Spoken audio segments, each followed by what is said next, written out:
Hello, everybody. So, what an amazing piece of news did we just have with HIMS? HIMS entering the Canadian market. As I started thinking about this video, the stock was down nearly 1% because, of course, HIMS is the type of stock where if you get a really great news, it's usually going to be down. Market makers are usually going to do some shenanigans the moment a great news comes out, and that's exactly what happened to HIMS. The initial reaction was the best. The stock was up a lot, something like 6 or 7%, and then boom, of course, TradFi, Citi had to do this. As soon as the good news hit, of course, they published a sell rating with a $30 price target. That was to be expected. Anyways, the stock is recovering now as I record this, but it was down nearly 1% at some point.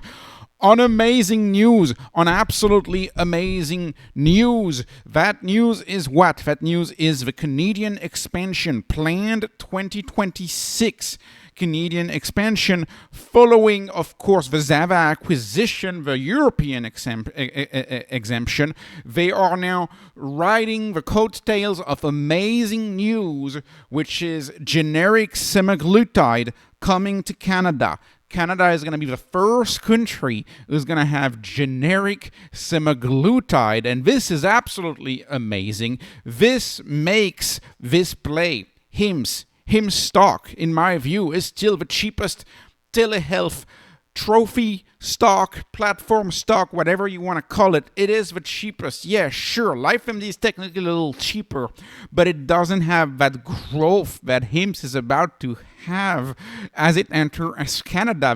This is amazing news. Canada is a very big market, and now you're going to have a generic GLP-1. You know, in the US, of course, we have Victoza, liraglutide generic for Victoza, but it's not the most efficacious one. The most efficacious one is semaglutide. We have to wait years until semaglutide becomes a generic in the United States. We don't have to wait in Canada. Canada is the neighbor. Canada is an amazing opportunity. I'm very happy about that. And this comes as a surprise to, I think, a lot of us. What went wrong? What happened? Well, the Canadian regulator was asked, did the patent really expire? Did the Novo patent really expire? And the Canadian regulator said, well, yeah, it really expired because the fee has not been paid. There was a $250 Canadian fee that needed to be paid, that was paid. Then Novo asked for a refund for the fee. Then, Canada was like, are you sure you don't want to pay? And they say, oh, pay, you go ahead, you pay. And they added a late fee, and Novo still didn't pay. So from what I understand, Novo lost their patent in Canada because they didn't want to pay $250 Canadian. This is rent-seeking at its finest. This is nickel and diming at its finest. This is trying to save pennies at its finest. This might be one of the biggest business mistakes in history. Maybe not one of the biggest. I mean, sure, selling Instagram to Facebook for $800 million, that was a pretty big mistake. But I don't know how much money they've left on the table for $250. Tens of millions, probably, right? Probably something like that. This is insane that they lost their patent in Canada for $250. That's I guess, how greedy, how profit-driven do you have to be to just not pay a nominal fee and ask for a refund? This is such a nominal fee. This is not expensive. So for patent protection, this is not expensive at all. So anyways, there was clearly some malfunction. I think people who analyze Novo as the stock, they should really look into that one and look if there's not, bigger issues going on at Novo, because that's hard to understand. So anyways, good for HIMS. HIMS is taking that opportunity. Of course, Canada right now, with no clinical support, with no access to the doctor, it's about 200 Canadian a month to get access to the GLP-1 of semaglutide. $200 a month. So that's roughly what HIMS is charging in the United States for the generic version. And so you may say, well, wait a second. If the branded version is about the same as the generic version, why would anybody pick the generic version? Well, first of all, for a lot of people, generics don't make a difference. And many people are fine with generics, even if they can save $10. That's point number one. That's the lesser point. The bigger point is, of course, it's the same price, but HIMS includes the doctor visits and the doctor follow-ups. The doctor visit and the doctor follow-ups are included with HIMS, and you see a doctor within 24 to 48 hours, and it's all virtual, and it's included. How long do you think it takes to see a doctor in Canada? Well, in 2024, these were the wait times in Canada to see a doctor. You can see some states do better, like Ontario does very good at 23 weeks. Some states do way worse, like, I don't know, Alberta at 38 weeks. NB, I don't know which one that is, but that's 69 weeks. PE, that's 77 weeks. So you see, these are the wait times to see a doctor. So, of course, what I think is going to happen with HIMS, the success of HIMS in a lot of markets with quote-unquote free healthcare, as they call it, or like, government healthcare, well, what happens is, it's not expensive. It's essentially free. You pay a nominal fee, but sometimes you have to wait a very long time, and we don't live in that society. We live in a customer-centric society where everybody wants everything now, and that's why I think people are just going to pick a service like HIMS, where you see the doctor right away, not to mention, I am sure Canada is the same issue. You have the ping-pong issue.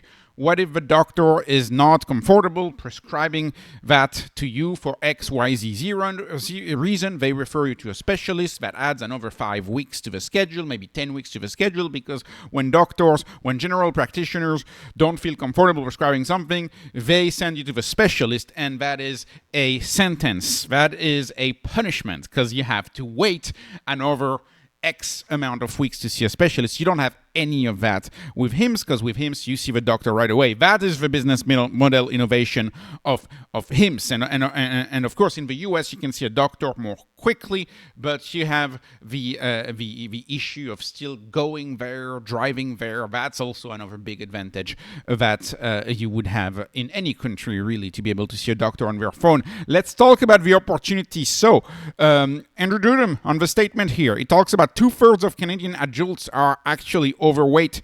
This is the website that is linked there.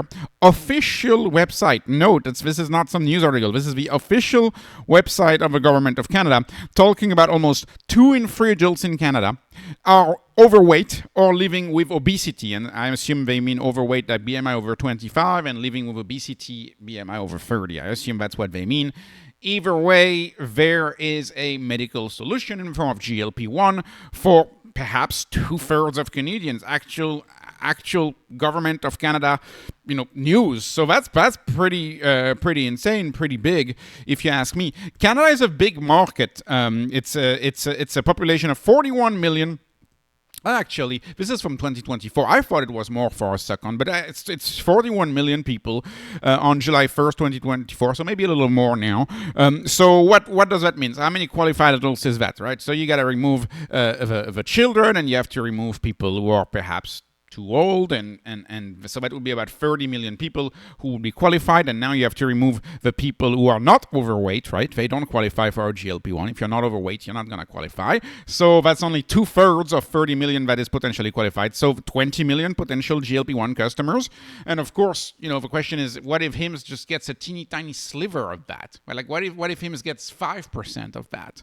Well, that's a market moving type of information. That's a revenue moving type of information, even if they tap 5%. Well, actually, way less than 5%, right? 5% of 20 million, that'd be $1 million. That would be absolutely tremendous. That would be nearly doubling the size of HIMS. So forget about 5%. 0.5% of those 20 million people potentially being customers of HIMS. That would be enough to move the stock. This is a very bullish thing. This is a very bullish news. Canada, furthermore, Canada is very spread out. Yeah, sure, a lot of the population centers are near the US border, but it's still very spread out, and so it's well suited for the HIMS business model, the business model of a fully automated mail order pharmacy. That's a winning business model. The more your country is spread out, Canada is very spread out. And the last thing I have to say about the competition is that the competition is coming. We have quote-unquote proof that the business model of HIMS is possible in Canada, because as I do some research, there's two big websites in Canada that already do what HIMS is doing. It's Felix, and then it's proudly Canadian, and they do it looks just like a HIMS website or a Row website. And you have Jack, which is also has a little Canadian flag here and is the Canadian player. You see 250,000 Canadians, so I assume Jack is the bigger player than Felix in there. Competition is coming. The big question, of course, is generic monoxidil for air grow, for generic what is it called, sildenafil for ED. Well, these generics have been around for a very, very long time, and they're pretty easy to make. A generic GLP-1, a generic peptide, well, they are pretty easy to make too, don't get me wrong, but you still need to have a facility in order to cater to the volume and the demand, and HIMS has invested in that facility to manufacture it in bulk. So yeah, GLP-1s are pretty easy to manufacture too. I don't want to make it sound like it's DNA editing or anything like that, but you still need to have a capacity that can have the volume. HIMS has that. They can manufacture it in the US, they can ship it to Canada. I think it's going to be a big market moving news for HIMS and revenue moving news for HIMS. So love to absolutely see this. And one last thing, I agree with a lot of people's observations on Twitter that really the bigger deal of HIMS, of course, is all of the other stuff, because GLP-1 is just one product. That's an opportunity for him, but HIMS is going to offer all of the other stuff, and I was looking on forums. Some products of HIMS, actually, people in Canada want to get them, like those mints, like those ED mints. And if you go on Reddit, they say, you got to use this website. Look at this website. They do something similar. So I think they will be a hit with other products than just GLP-1. So this is a very big news. This is great for HIMS. This is great for Canada. This is great for Canadians who own HIMS stock. I know many Canadians own HIMS stock. Canada is the third largest cohort of viewers of my channel, and so I know these videos are popular in Canada too. So anyways, very happy to see that. This was not investment advice, not financial advice. This is only entertainment. I'm hoping you were entertained. Please like, please subscribe, follow me on Patreon, follow me next. Thank you for watching, and have a wonderful, wonderful day.